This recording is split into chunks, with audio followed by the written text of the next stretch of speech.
Polymarket has reportedly been paying creators to post fake betting videos. Norway is imposing broad restrictions on AI for elementary school kids. And Chinese-style EV battery swap stations are coming to Europe. It's Monday, June 22nd, and here's a quick look at some of the news happening in and around tech this morning from Engadget.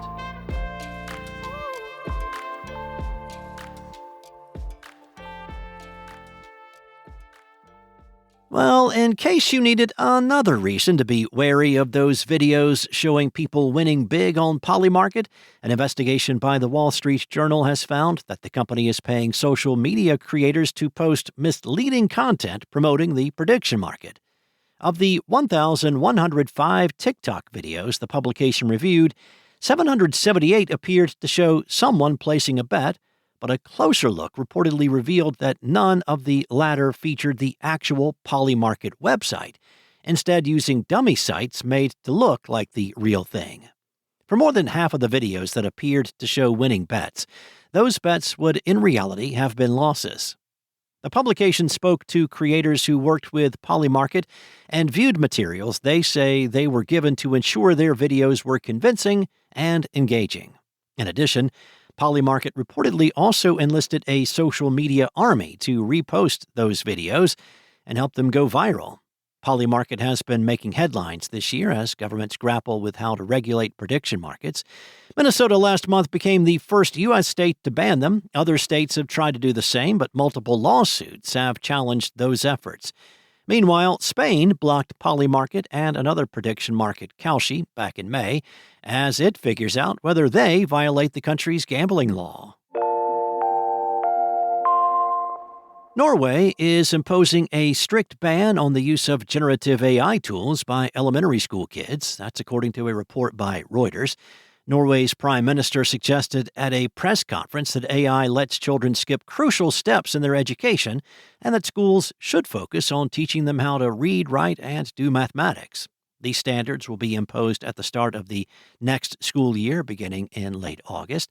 The ban impacts students from 1st through 7th grade, but the policy also extends to teens, albeit in a reduced fashion.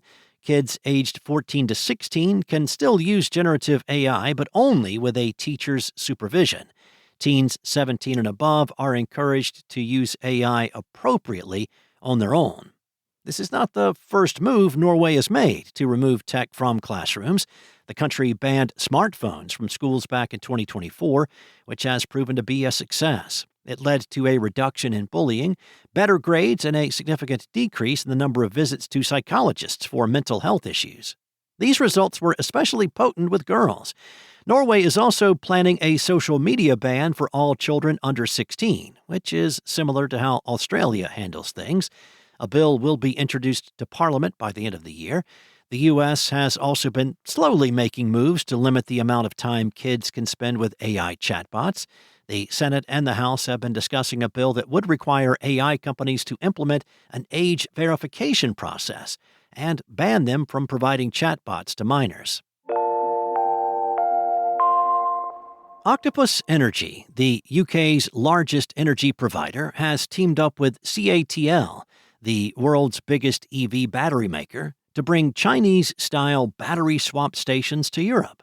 The pair claim they want to roll out a network of facilities across the continent targeted at keeping electric trucks on the road for longer. Each hub would be capable of servicing thousands of trucks a day, replacing depleted cells with fresh ones in minutes. Such a system may even be faster than filling a conventional truck with diesel, and it's certainly a lot cheaper. We've all heard EV boosters talk up battery swapping as the inevitable solution to range anxiety, especially without having to rinse your equipment with fast charging. In theory, you could just rock up to a station, dump your drained cells, and put freshly charged ones in, all in the time it takes you to visit the bathroom, perhaps. Of course, the truth was never as simple. The high price of batteries and the engineering required meant it never quite worked as well as they had hoped. And even Tesla abandoned the idea a decade ago. Well, Octopus and CATL think that it's probably far more viable for trucking, and it's the one part of the global transport ecosystem in which EVs don't yet make sense, heavy industry. Big trucks and ships carrying equally hefty loads require a lot more energy to move around, and batteries add more weight to the picture. But if trucks use smaller batteries and drivers are confident that they can get a fully charged replacement at every stage of their journey, well, then the equation starts to shift. Thanks for listening. There's more tech news at Engadget.com. This episode featured journalism from Cheyenne McDonald, Lawrence Bonk, and Daniel Cooper. Enjoy your day, and I'll be back tomorrow with more tech news from Engadget.